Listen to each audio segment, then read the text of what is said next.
بسم الله الرحمن الرحيم نحمده ونصلي على رسوله الكريم. We greet you on this, the 12th day of the blessed month of Ramadan with Assalamu alaikum wa rahmatullahi wa barakatuh. It was an absolutely beautiful day today of dazzling sunshine as I drove from Glasgow to the Scottish city of Dundee. And I'm here in Dundee tonight after, I think, maybe 6 years. I was here 6 years ago. And I came to Dundee simply because a student of mine, a Pakistani student of mine, lives here in Dundee, and he wanted me to come for iftar. And his wife prepared the best iftar I've had for the whole of Ramadan so far. And then he said to me, Sheikh, Pakistan is in a perilous state, and could you kindly record a video for Pakistan, giving some guidance, offering your guidance to the people of Pakistan at this critical moment. And I said, surely I'll do that, inshallah, because I have a lot to thank the people of Pakistan for, because I studied in Pakistan. The poor people of Pakistan gave their money to establish the institution where I studied, the Alimia Institute of Islamic Studies in Karachi. And as a student, we got a stipend. It was 125 rupees per month. And you had to make do with that 125 rupees every month as your scholarly stipend. Of course, the rest was went to pay for the school fees and so on. We didn't have to pay that. So I have much to thank the people of Pakistan for my education. I also studied Karachi University, and I had very good teachers there. I thank Allah for that. And so now this is my message to Pakistan at this critical time. Remember, I am not only a scholar of Islamic studies, study of the Quran, but I'm also a scholar of philosophy, and I'm also a scholar of international affairs, international relations. And I want to begin with a philosophical comment. And that is, from my perspective, I'm probably the originator of Islamic eschatology in the modern age. Eschatology, of course, is the study of the end time, the end of history. From my perspective as an Islamic eschatologist, I see that this is to be a turning point in history. That we are not located at an ordinary event, an ordinary moment in the movement in history. No, we are located now at a turning point in history. That history, which so far has been moving in one direction, is now going to begin to move in another direction. That is what I mean by a turning point in history. It was the brilliance of my teacher, Maulana Dr. Muhammad Fadlur Rahman Ansari. I left Al-Azhar University in Egypt to come to study with him in Pakistan. And this was the best decision I ever took in my life. This is the greatness of that man, that teacher of mine, that he brought a scholar to teach me while I was a student, to teach me the philosophy of history. Is that subject taught in any Darul Uloom? How can we respond to the call of Dr. Muhammad Iqbal? You call him Allama Iqbal. I say great men don't need titles. I call him Dr. Muhammad Iqbal. He called for a reconstruction of religious thought in Islam. Are you aware of that? Is Pakistan remembering that? The Dr. Iqbal called for a reconstruction of religious thought in Islam because the existing Islamic scholarship was not sufficient, was defective and deficient. The existing world of Islamic scholarship 100 years ago, 100 years later, nothing has changed, nothing. except that from Dr. Iqbal emerged my teacher, who did more than anyone else to respond to Dr. Iqbal's call for a reconstruction of religious thought in Islam.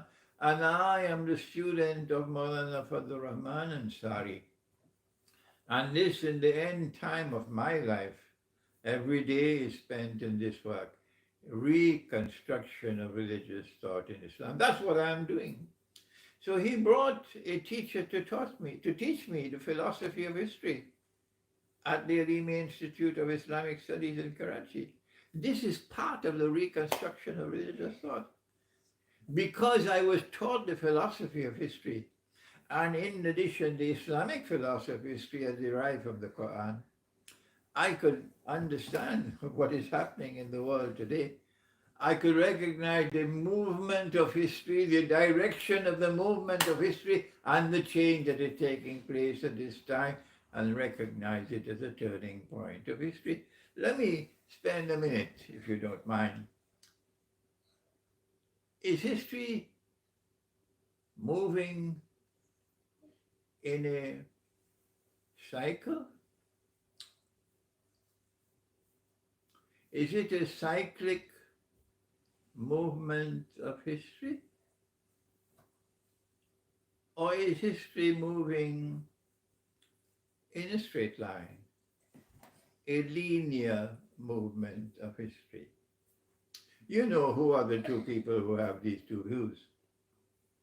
For those who believe that history is moving as a cyclic movement of history, they are also of the view that this is a moment of change.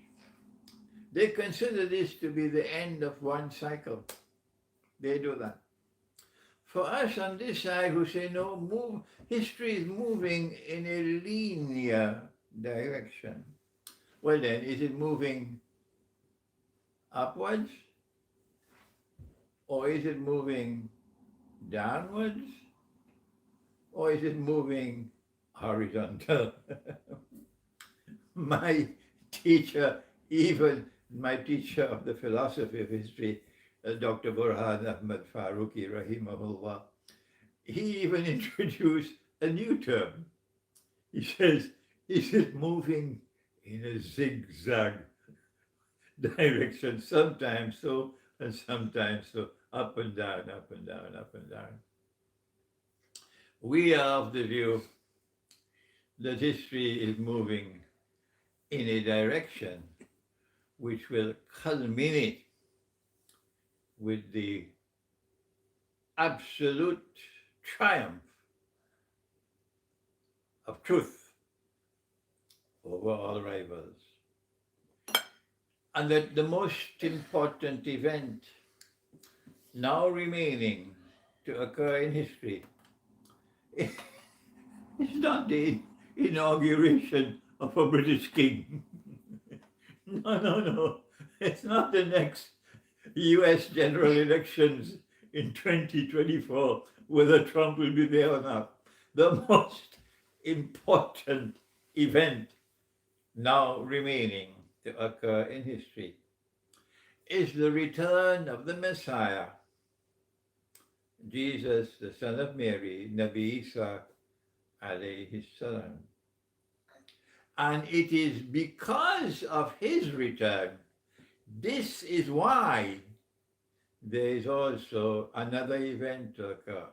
Let me repeat that so you'll understand it. It is because of the return of the Nabi Isa alayhi salam, Jesus, the son of Mary, who came and left and is going to come back. Because of his return, that is why there is an Imam al-Mahdi to emerge in this community of Muslims. Have you heard that? Do you understand that? I know Iran will not accept what I've said, but that doesn't matter. And so when Nabi Isa alayhi salam returns, then the state will be established as ordained by Allah. This is not the time for me to teach you the study of politics from the Quran. or economics from the Quran. We do that elsewhere. But when he returns, there won't be any Pakistan anymore. There most certainly won't be any Saudi Arabia anymore. So what are you going to do with your Pakistani nationalism and your Arab nationalism? What are you going to do with your African nationalism? Because you're not going to be secular states anymore. When Jesus returns, it is the holy state which will be restored. That holy state was established by Nabi Dawood alayhi salam, the Prophet David, in Jerusalem. And Allah speaks of it in the Quran. And that holy state was restored by Prophet Muhammad, Allah's blessing be upon him, in Medina. And Pakistan is blessed to have a political leader today who yesterday was a great cricketer. You know, I come from Trinidad, and in the West Indies we play a lot of cricket. We produce Brian Lara. I'm from Brian Lara's country, so we know about cricket. And we in the Caribbean, we have great respect for Imran Khan as a cricketer, and for the Pakistani cricket team that came to Trinidad and to the Caribbean many times. But this is a political leader now who says, I'm talking about Imran Khan, who despite being a cricketer and having studied in Oxford University, yet has not been so corrupted as to forget Medina. No, he's not forgotten Medina. And this is a political leader who has said to Pakistan that we want to revive the model of Medina. And for that I want to say to Pakistan, I compliment him, and I want you to ensure you don't lose such a leader, because you may never have another one. This is a turning point in history, because the last 300 years of our history has seen history moving in one direction, and that is to Washington, and before that to London. It was Pax Britannica all the way. And then when Pax Britannica ran out of steam, it was replaced by Pax Americana. It was always bloodstained. It was always relentless oppression. It was always stealing the wealth of the world and making themselves wealthy. But more than that, they didn't want to be simply rich. More than that, they wanted to enslave us. And so for 300 years, we have weathered the storm of slavery. Not only political enslavement, but also economic enslavement. And if you look at our universities, you can also see intellectual enslavement. You can see linguistic enslavement when you have to look down at your own native language, despise your own native language, and take pride in speaking the language of the slave master. I resent the fact that even my thinking is done in English, because that's how I was born and brought up. But I got married in Pakistan, and I made sure that my children, my son and my daughter have grown up with Urdu as their mother tongue. So while Pakistanis may want to teach their children English and speak to their children in English, and use English only for the servant, the khansama, and display what Malcolm X called being house slaves who identify with the slave master, I ensure that my children do not grow up like that. 300 years of slavery. And the most dangerous slavery of all, said my teacher, Maulana Fadlur Rahman Ansari. It was in 1965. What a long time ago. And he stood up to give a lecture, and I was a young man, 23 years of age. And I remember him saying that the most dangerous slavery of all was intellectual slavery. And then Pakistan got a leader who, despite the fact that he studied in Oxford, yet took pride in his own country and put Pakistan first. Although he could speak perfect English, you would see him speaking in Urdu. And I never saw him the way he was as a young man, with a jacket and tie and so on. I always see him dressed in the desi clothing, the local clothing. And I say to myself, mashallah, look at that. Mashallah, that I've lived long enough to see Pakistan produce such a leader. But when it came to the turning point in history, that after 300 years of Western imperial rule and colonial rule, political and economic rule, ruling by proxy over the rest of the world, especially the world of Islam, a turning point has now arrived in history. And it's a time for the people of Pakistan who listen to me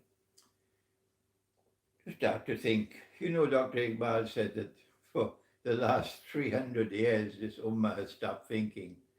So I say to you, my sons and daughters, because I'm more past 80 years of age now, so I can refer to you as my sons and daughters, it's a good time to start thinking. And when I offer my views, I always say, do not accept my views unless you are convinced that I'm correct, because I want you to think. And that's how my teacher trained me, to recognize that we are in a turning point in history. When those who are oppressing mankind with Pax Britannica and Pax Americana are now suddenly confronted by those who resist them. The resistance has come in the form of economic resistance from China, which today commands the world. Allahu Akbar, Allahu Akbar,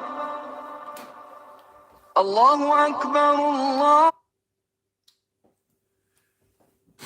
The resistance has come first of all in the form of economic resistance from China, which today commands the world's biggest economy.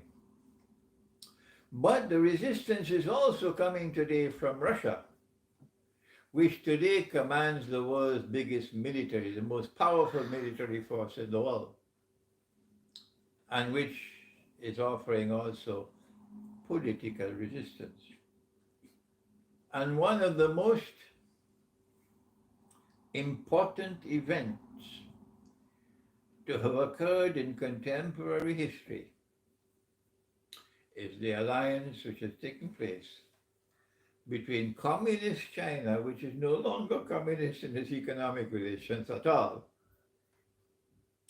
and Orthodox Christian Russia, which has emerged from the communist rule of the Soviet Union. This alliance emerged by surprise, and it took the oppressors by surprise. It came by lightning speed on the world stage, the alliance of Russia and China. And if Pakistan, if you don't recognize that, then you are asleep.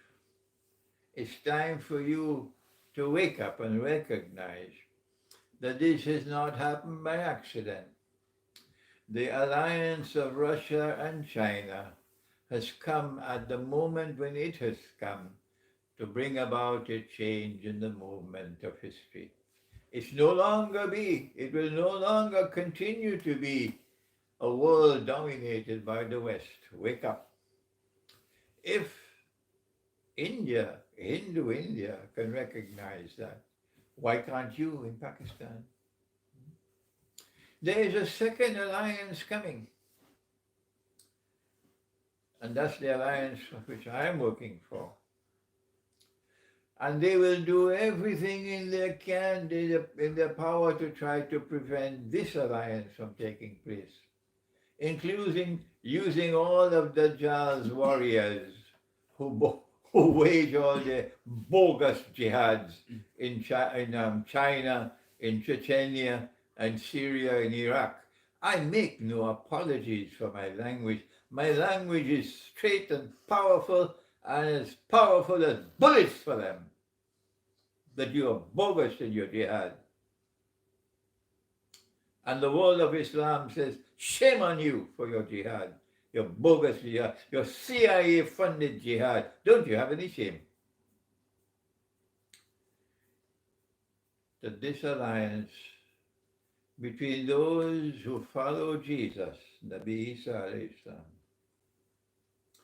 rather than following Santa Claus. You know where those who follow Santa Claus, you know how you recognize them?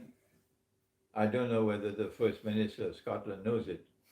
That a man can marry another man and get a marriage certificate. That's how you recognize those bogus Christians. No, I'm not talking about the bogus Christians. I'm talking about those who truthfully and faithfully follow Jesus, even though we differ with them with the Trinity and the worship of Jesus as a second person in the triune God. Even though they do that, we recognize them to be followers of Jesus. The alliance between those who follow Jesus, Nabi Isa alayhi salam, and those who follow Nabi Muhammad, Allah's blessing be upon him, and therefore are faithful to absolute truth in the Quran. And absolute truth in the Quran has prohibited us. He made it haram for us to enter into friendship and alliance with Jews and with Christians who themselves are friends and allies of each other. It hurts you, when I speak so slowly. Let me repeat it. The alliance is between those who follow Nabi Isa alayhi salam, Jesus, the son of Mary, rather than following Santa Claus, and those who follow Muhammad, Allah's blessing be upon him, and as a consequence are faithful to absolute truth in the Quran.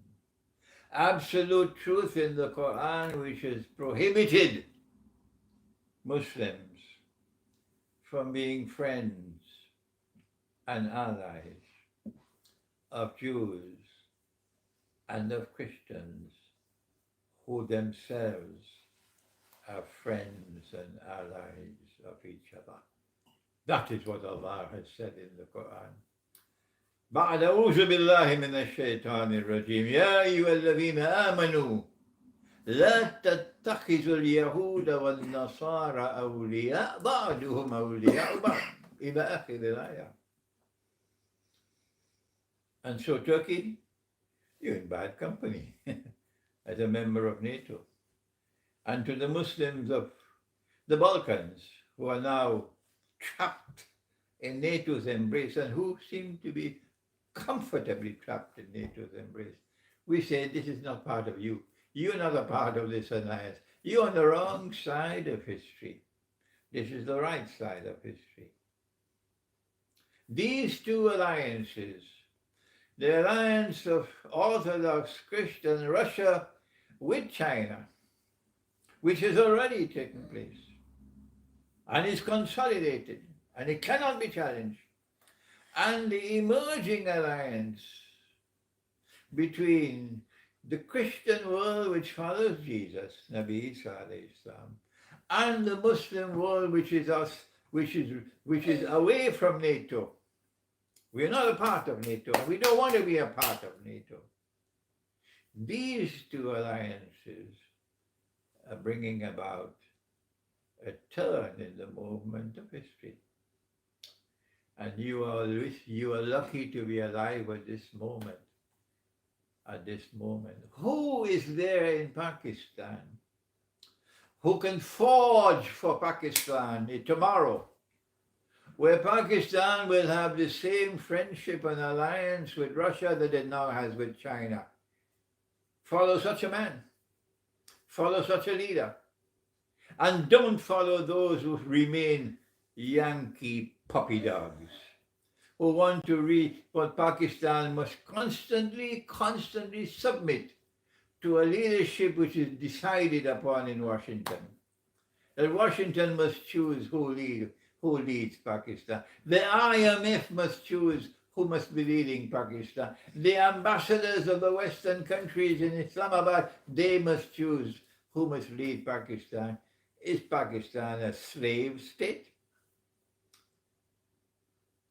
I say to you, on this blessed night of Ramadan, I don't know whether you will have another chance, that you should take charge of this moment in history to ensure that you utilize this opportunity you have while you have a leader. I'm not saying that Imran Khan has all the knowledge that he needs. No, he's deficient in many things. And if Allah blesses me, and if he opens the door for me, I'm prepared to help him. But he must open the door for me. I'm not going to push my way in. This is in the moment that you have a leader. You have a leader who is capable of taking Pakistan on the right direction as history is turning. Do not allow them to threaten his life. Protect him with your lives. Even if you have to die, protect him with your lives. Because if he is assassinated, Pakistan will have civil war. And what happened in Iran 40-something years ago will return to Pakistan. And the armed forces in Pakistan tell me, you can tell them, you can kill 1 million Pakistanis, but you will never succeed. You'll never succeed in a war against the people. I want to repeat this to the Pakistan armed forces. You can kill 1 million Pakistanis, but you cannot succeed in any war that you wage against the people. For in the end of it, the truth will be triumphant. I pray that this blessed Pakistan, this blessed moment on this blessed night of Ramadan in Pakistan, as I speak to you from distant Scotland, in Britain, so far away, may Allah take my words to you, that you may recognize you are at a particular moment in history which is important and crucial. And Allah has given you a leader who is adequate to be able to take the caravan forward at this time. And may Allah protect Imran Khan, and may Allah bless him to be able to lead Pakistan once again. Thank you. Wassalamu alaikum wa rahmatullahi wa